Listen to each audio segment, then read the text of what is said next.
기도하겠습니다. 하나님의 은혜를 진심으로 감사합니다. 하나님께서 저희들에게 예쁘고 착한 자녀들을 많이 주시고 어려서부터 우리 명륜교회에서 하나님의 말씀으로 무럭무럭 자라나게 하시다가 2014년 예수님 태어나신 성탄절을 앞두고 이렇게 할머니, 할아버지, 엄마, 아빠와 더불어 하나님 아버지 앞에 먼저 예배를 드리고 또 이어서 기쁜 찬송으로 하나님께 영광 돌려드리게 해주시는 것 진심으로 감사합니다. 우리 주님께서 이 땅에 태어나신 날을 저희들이 이렇게 축하하는 가운데 있사오니 우리 주님께서 얼마나 어려운 중에서도 하나님의 뜻을 이루어 드리시기 위하여 베들레헴 마구간에 태어나시고 우리를 대신하여 하나님의 모든 말씀을 다 지켜주시고 마지막에 우리 죄를 깨끗하게 용서해 주시려고 십자가에 죽어주신 예수님의 삶을 우리 학생들이 잘 생각하고 또 본받는 삶을 살게 해주시기를 간절히 원합니다. 우리가 살아가고 있는 이 세상은 너무나 죄악이 많고 또 우리 자녀들이 깨끗한 믿음으로 성장하기가 심히 어려운 가운데 있을지라도 하나님께서 우리 자녀들을 하나님의 교회 울타리 안에 두셨사오니 이 울타리 안에서 깨끗하고 순수하게 자라게 해주시옵시며 그들의 마음속에 조금 더 더러운 죄가 틈타지 못하도록 하나님께서 항상 지켜주시기를 간절히 원합니다. 여기 함께 예배드리는 우리 할머니, 할아버지들 항상 이들을 위하여 기도하게 해주시옵시고 엄마, 아빠가 열심히 나가서 수고하고 또 돈 벌어서 이 자녀들을 믿음으로 잘 기를 때에 이 자녀들은 할머니, 할아버지, 엄마, 아빠의 그 수고를 기억하게 해주시옵시고 먼저는 하나님의 은혜를 기억하면서 잘 자라고 말씀을 철저하게 잘 지키며 앞으로 우리 교회에 꼭 필요한 하나님의 사람들이 다 되게 해 주시옵소서. 앞으로 우리 교회에서 훌륭한 사람들도 많이 나오고 먼저는 하나님을 기쁘시게 드리고 세상에 어느 곳에 가든지 우리는 명륜교회에서 하나님을 잘 배운 이런 사람인 것이 잘 드러나게 될 때에 우리 주님에게는 영광이 돌아가게 해주시옵시고 이들을 기르느라고 수고하신 할머니, 할아버지와 엄마, 아빠에게도 큰 보람이 되게 해주시며 우리 학생들도 일생 동안 주님을 위하여 우리의 모든 것을 다 바쳐드리는 귀한 믿음의 사람들이 다 되게 해 주시옵소서. 예수님의 이름으로 기도드리옵나이다. 아멘.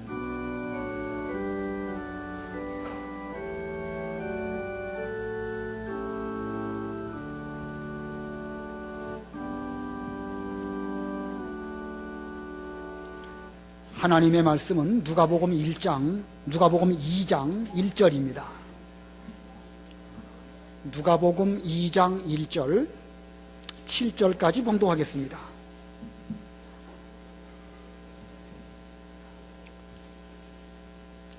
누가복음 2장 1절로 7절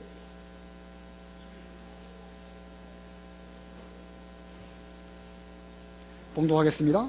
그 무렵에 아우구스투스 황제가 칙령을 내려서 온 세계가 호적 등록을 하게 하였으니 이 첫 번째 호적 등록은 구레니오가 시리아의 총독이었을 때에 실시한 것이다. 모든 이들이 호적 등록을 하기 위하여 각각 자기 고향으로 갔으며 요셉도 다윗 가문의 자손에 속한 자였으므로 갈릴리의 나사렛 동네에서 베들레헴이라 불리는 유대의 다윗의 동네로 올라갔다. 그가 자기와 정혼한 마리아와 함께 호적 등록을 하러 갔는데 그때에 그 여자는 임신 중이었다. 그들이 거기에 머물러 있는 동안에 그 여자가 해산할 날이 차서 첫 아들을 낳아 그를 포대기에 싸서 부유에 뉘었는데 여관에는 그들이 들어갈 곳이 없었기 때문이다. 거기까지 봉독하겠습니다. 우리 성탄절을 맞이한 공과가 누가복음 2장 1절부터 20절인데 오늘은 먼저 1절부터 7절을 배우도록 하고 이제 12월 25일 날 10시 우리 학생들 연합으로 예배 드릴 때에는 그 뒷부분을 또 배우도록 하겠습니다. 수요일 날은 12월 24일 성탄 전야이지만 우리가 또 다음 주일 해야 될 성경 공부를 해야 되니까 그때는 우리 열왕기상을 또 배워보도록 그렇게 하겠습니다. 오늘 말씀의 제목은 성탄에 대한 하나님의 섭리, 성탄에 대한 하나님의 섭리라는 제목입니다. 성탄. 우리 학생들은 성탄 그러면 뭐가 생각나지요? 예수님의 생일입니다. 아무 사람에게나 되어서 성탄이라 이렇게 말하지 않고 예수님께서 태어나신 것, 그것을 두고 우리는 성탄이라고 합니다. 섭리, 성탄에 대한 하나님의 섭리. 섭리가 또 무슨 뜻일까요? 섭리는 하나님의 뜻, 하나님의 뜻을 섭리라고 말합니다. 우리 하나님께서 이렇게 해야 되겠다라고 계획이 있으신데 그 뜻을, 그 계획을 우리는 또 어려운 말로 하나님의 섭리라 이렇게 말합니다. 그래서 이 예수님의 탄생, 이 성탄은 우연히 어떻게 하다 보니까 베들레헴 마구간에 예수님이 태어나게 되셨다, 이것이 아니고 오래전부터 우리 하나님께서 계획하고 계셨던 그 일이 정확하게 그 시점에 이루어진 것입니다. 그래서 오늘 제목이 뭐라고요? 성탄에 대한 하나님의 섭리. 성탄이라는 단어가 우리 학생들에게는 어렵고 섭리라는 말은 더 어렵습니다. 그래도 우리 교회에서 그런 어려운 용어들을 잘 배워두면 우리 학생들에게 상당히 유익할 것입니다. 하나님께서는 구약시대 오래전부터 이 예수님의 탄생에 대해서 말씀하셨습니다. 유대 땅 베들레헴에서 마구간에 있는 말구유에 마리아와 요셉의 가정을 통해서 태어나게 하시려고 하나님께서 계획하셨는데 그것이 딱 맞게 이루어졌습니다. 오늘 이 성경 본문은 예수님의 섭리가, 하나님의 섭리가 어떻게 그렇게 딱 맞게 이루어졌는지를 자세하게 보여주고 있습니다. 자, 잘 들어보시기 바랍니다. 예수님께서 태어나시던 그때는 로마 황제가 다스리던 시대입니다. 로마 황제, 로마라는 나라는 어마어마하게 큰 나라예요. 그 어마어마하게 큰 나라의 황제이니까 대단히 권세가 있는 그런 왕입니다. 그 당시에 로마 황제의 이름은 아우구스투스라는 황제입니다. 황제 이름이 뭐라고요? 아우구스투스. 그 1절 보겠습니다. 그 무렵에 아우구스투스 황제가 칙령을 내려서, 칙령이라는 것은 명령이에요. 명령을 내려서 온 세계가 호적 등록을 하게 하였으니. 자, 이 로마 황제 아우구스투스, 이 사람은 어떤 사람인가? 우리 중학생쯤 되면 줄리어스 시저를 알 거예요. 아시죠? 줄리어스 시저. 줄리어스 시저라는 사람의 손자입니다. 그래서 이 줄리어스 시저라는 사람의 생일을 기념하기 위해서 7월달을 뭐라고 영어로 그러죠? 7월달을 줄라이라고 하는 것은 이 줄리어스 시저를 기념하기 위해서 7월을 줄라이라고 이름을 붙였습니다. 그런데 이 줄리어스 시저의 손자가 바로 오늘 본문에 나와 있는 아우구스투스 황제입니다. 이 아우구스투스 황제의 생일을 기념하기 위해서 8월달을 영어로 뭐라고 그러죠? 어거스트라고 그럽니다. 이 어거스트라고 하는 그 8월달 이름은 여기 나와 있는 아우구스투스 황제의 이름에서부터 유래된 그런 8월입니다. 자, 이 아우구스투스 아주 총명한 황제라서 이 나라의 국가를 아주 잘 통치한 그런 왕입니다. 이 아우구스투스가 큰 로마 나라를 다스리고 있었는데 그 로마라는 나라가 할 일이 많아요. 할 일이 많다 보니까 우리나라 백성들의 숫자가 얼마나 되고 이들에게로부터 어느 정도의 세금을 거두어야 그 나라의 일들을 어떻게 할 것인가 이렇게 연구하는 가운데에서 모든 사람은 다 자기 고향으로 가서 거기서 호적 등록을 하라 이렇게 명령을 내렸습니다. 자, 모든 사람은 다 자기 고향으로 가서 호적 등록을 해라. 자, 이 일은 로마 황제가 명령한 것이고 큰 일입니다. 황제의 명령이니까 아무도 그 명령을 거스릴 수가 없고 반드시 고향으로 가야 되는 것입니다. 마침 그때에 이 마리아와 요셉, 이 마리아와 요셉은 갈릴리의 나사렛이라고 하는 동네에 살고 있었어요. 어디 살고 있었어요? 갈릴리의 나사렛이라는 동네에 살고 있었습니다. 그러나 그들이 살기는 나사렛에 살고 있었지만 고향은 나사렛이 고향이 아니고 그들의 고향은 베들레헴입니다. 저 남쪽 유대 땅에 있는 베들레헴이 그들의 고향입니다. 자, 그런데 황제가 다 각각 자기 고향에 가서 호적 등록을 해라 라고 했으니까 이들은 지금 그 유대 땅 베들레헴으로 가야 했던 것입니다. 근데 이 마리아와 요셉은 아직은 결혼을 하지 않았지만 그 이 두 집안 가운데에서 앞으로 마리아하고 요셉을 결혼하도록 합시다 라고 결혼 약속을 한 그런 상태입니다. 그래서 그걸 정혼이라고 합니다. 정혼. 뭐라고 그래요? 정혼. 4절 봅니다. 4절에 요셉도 다윗 가문의 자손에 속한 자였으므로 갈릴리의 나사렛 동네에서 베들레헴이라 불리는 유대의 다윗의 동네로 올라갔다. 그가 자기와 정혼한 마리아와 함께 호적 등록을 하러 갔는데 그때 그 여자는 임신 중이었다. 자, 이 그들의 고향이 유대 땅에 있는 베들레헴이었기 때문에 그 두 정혼한 마리아와 요셉은 이제 그 유대 땅 베들레헴까지 가게 되었습니다. 나사렛에서부터 베들레헴까지 그 거리가 얼마나 먼 거리냐면 144km입니다. 얼마요? 144km면 여기서부터 어디까지일까요? 대전을 지나서 조금 더 가야 돼요. 대전 지나서 한 20-30km는 더 가야 될 그런 거리입니다. 더군다나 가는 도중에는 사마리아 지방이 있었기 때문에 그 사마리아 지방을 이렇게 질러서 갈 수가 없고 삥 돌아서 가야 되는 거예요. 그럼 제법 먼 길을 가야 됩니다. 차가 있는 것도 아니고 마리아나 요셉이 무슨 그 돈이 많은 부자가 아니기 때문에 그들은 걸어서 그 길을 갈 수밖에 없습니다. 더군다나 지금 마리아는 아기를 그 뱃속에 가지고 있는 상황이기 때문에 그들이 그 발걸음이 얼마나 어려운 걸음인지 알 수가 있을 것입니다. 제 생각에는 적어도 일주일 이상 혹은 2주일 가까이 그 길을 걸어가야 되었고, 가는 도중에 이 구약시대에 안식일을 지켰으니까 안식일은 또 길 가지 않고 그 안식일을 잘 지키고 가야 됐기 때문에 상당히 어려운 그런 길을 가야 되는 것입니다. 자, 이렇게 해서 마침내 그들은 베들레헴까지 오게 되었습니다. 자, 그 동네에 거기 그들이 도착했는데 마리아나 요셉이 머무를 여관이 없었어요. 뭐가 없었어요? 여관. 거기 6절 봅니다. 6절. 그들이 거기에 베들레헴에 머물러 있는 동안에 그 여자가 해산할 날이 차서, 해산이라는 것은 아기를 낳는 걸 가리키는 것입니다. 아기를 낳을 날이 차서 첫 아들을 낳아 그를 포대기에 싸서 구유에 뉘었는데, 구유는 말이 먹는 말 밥통을 구유라고 합니다. 구유에 뉘었는데 여관에는 그들이 들어갈 곳이 없었기 때문이다.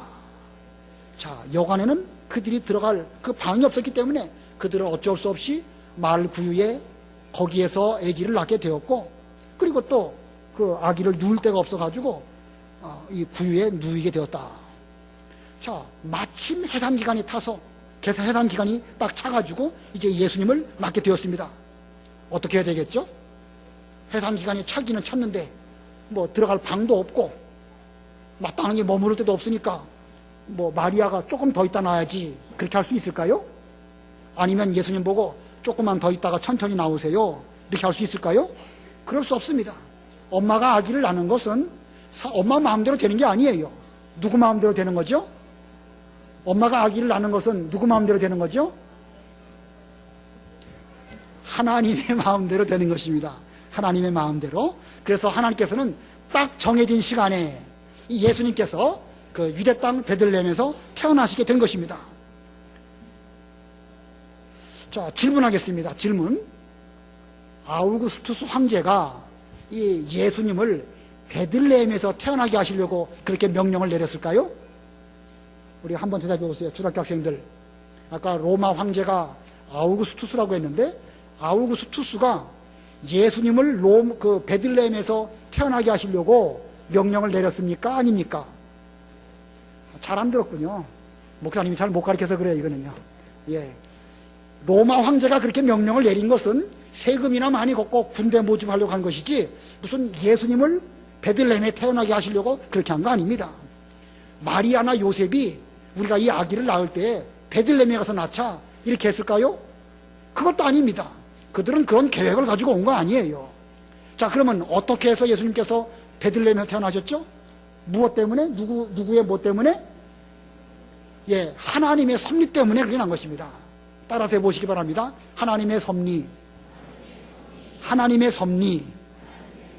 예, 오래전부터 성경에는 이제 이미 앞으로 그리스도가 오시면, 예수님이 오시면 다윗의 고향인 베들레헴에서 태어나실 것이다 라고 성경에 기록되어 있습니다. 미가서 5장에 그 말씀이 있는데, 미가서 5장의 말씀도 예수님 때로부터 700년 전 즈음에 벌써 그런 말씀을 성경에 기록해 놓은 거예요. 700년이면 얼마나 긴 시간이죠? 우리가 700년 그러면 우리 인간의 그 머릿속으로는요, 물론 숫자적으로는 700년 하면 이해가 되지만 실제로 그런 삶을 살 수도 없고 기다릴 수도 없고 우리 생각으로 도무지 생각이 미치지 않는 그런 기간이 700년입니다. 자, 그러나 그 오랜 기간 동안에도 하나님께서는 미리 앞으로 예수님이 태어나시면 유대 땅 베들레헴에 태어나실 것이고, 예수님께서는 낮고 천한 그 마구간 말구 위에 누이실 것이다 라는 것이 이미 다 하나님의 섭리 가운데 계획되어 있고, 그 계획이 정확하게 이루어진 것입니다. 자, 이 성탄에 대한 하나님의 섭리가 어떻게 이루어졌는가? 목사님이 지금 몇 가지를 쭉 설명을 드렸는데, 다시 한번 세 가지로 정리해서 말씀을 빨리 드리겠습니다. 어떻게 해서 예수님의 성탄이 하나님의 섭리대로 이루어졌는가? 그 중에 첫 번째는요, 로마 황제의 명령을 통해서 이루어졌습니다. 첫 번째가 뭐예요? 예, 로마 황제의 명령을 통해서 하나님의 섭리가 이루어졌습니다. 그리고 보면 로마 황제, 큰 나라를 다스리는 로마 황제라 할지라도 그 역시 하나님의 섭리 안에 있다는 것입니다. 자기 마음대로 하는 것이 아니고, 물론 자기 마음대로 세금을 걷기 위해서 호적 등록을 해라 라고 하였지만, 그건 역시도 하나님의 섭리 속에 이루어진 것이지 자기 마음대로 하고 싶다고 되어지는 것이 아니라는 것입니다. 그 다음에 두 번째는 마리아와 요셉의 정혼을 통해서 하나님의 섭리가 이루어졌습니다. 두 번째 다 같이 읽어봅시다. 두 번째 시작. 예, 마리아와 요셉의 정혼을 통해서 하나님의 섭리가 예수님께서 베들레헴 마구간에 태어나시도록 그렇게 이루어진 것입니다. 자, 한 동네에 살고 있던 처녀 총각인 마리아와 요셉, 두 사람은 앞으로 결혼합시다, 사랑합니다 하면서 이렇게 정혼을 했지만, 그들의 마음 역시도 하나님의 섭리 가운데 이루어진 것이지 자기들 마음대로 된 게 아니에요. 어떻게 보면 내 마음대로 되어진 것처럼 보이지만, 그러나 그 속에 하나님의 섭리가 작용을 해서 그들이 결혼하고 사랑하고 가정을 이루고 이렇게 된 것도 다 하나님의 섭리 속에서 이루어진 것입니다. 세 번째, 우리 세 번째 다 같이 읽어보겠습니다. 시작. 하루하루의 여러 일들을 통해서. 자, 이게 무슨 뜻일까? 첫 번째는 황제의 명령, 두 번째는 마리아와 요셉의 정혼, 세 번째는 하루하루의 일들을 통해서 그 하나님의 섭리가 이루어졌다는 거예요. 마리아나 요셉은 그 아기가 생겼는데 그 아기를 낳으려고 할 때 베들레헴에 가갖고 낳아야 되겠다 이렇게 생각한 게 아닙니다. 어쩌면 그들이 그 길을 가는 도중에 아기를 낳을 수도 있고, 또 잘 갔다가 돌아오는 도중에 아기를 낳을 수도 있습니다. 자, 그들은 빨리 베들레헴에 가가지고 거기에서 아기를 낳아야 되겠다 이렇게 해서 그들은 걸어간 것이 아닙니다. 한 걸음 한 걸음 걸어서 베들레헴까지 오게 되었는데, 마침 그때에 하나님의 섭리대로 예수님께서 태어나셨는데, 그 예수님은 베들레헴 마구간에 태어나시게 된 것은 이렇게 하루하루의 모든 일들, 하루하루의 발걸음까지도 하나님이 다 섭리하셔서 이 모든 일들이 이루어지게 된 것입니다. 자, 그리고 보면 여관에 들어갈 방이 없는 거, 이것도 하나님의 섭리 속에서 이루어진 것입니다. 로마 황제가 명령한 거, 이것도 하나님의 섭리 가운데 이루어진 것입니다. 마리아와 요셉이 결혼하려고 서로 사랑하고 약속한 거, 그건 역시도 하나님의 섭리 속에서 이루어진 것입니다. 자, 이렇게 모든 일들이 하나하나 다 이루어져 가지고 마침내 하나님의 뜻대로 예수님께서는 베들레헴 마구간에 태어나셨습니다. 자, 또 질문하겠습니다. 이 예수님의 성탄은 이렇게 하나님의 섭리로 이루어졌는데, 그러면 우리들의 태어나는 것은 하나님의 섭리대로 이루어진 것일까요? 우연히 일어난 것일까요? 예, 하나님의 섭리대로 이루어진 것이죠. 우리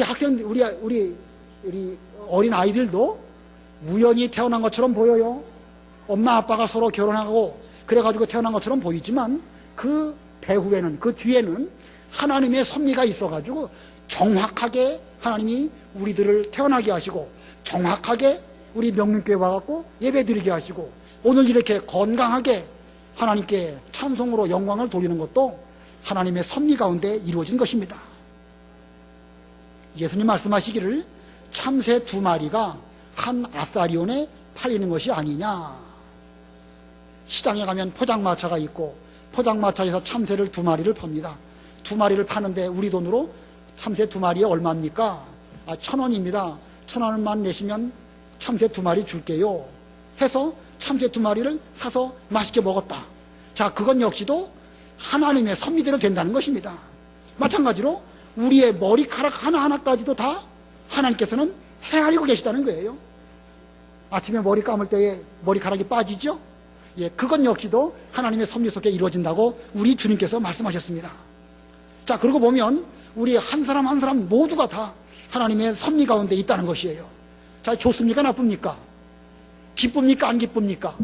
기뻐요. 우리 같은 사람까지도 하나님이 다 계획하시고 정확하게 태어나게 하시고 예수 믿게 하시고 함께 예배드리게 하시고 우리가 앞으로 걸어가야 될 여러 가지 과정 속에서도 힘들고 어려운 일이 있어도 이 모든 일들은 하나님의 계획 가운데 되어지는 것이니까 주께서 우리를 반드시 올바른 길로 인도해 주실 것이다. 내 머리카락 하나 빠지고 안 빠지고도 하나님의 계획 가운데 있으니까 하나님 아버지, 나의 모든 것을 주님께 바쳐드립니다. 주님의 뜻대로 이루어 주시옵소서. 오늘도 주님의 뜻을 이루어 드리기 위해서 이 길을 걸어갑니다. 이런 믿음으로 사는 사람은 하나님의 섭리를 제대로 믿는 사람입니다.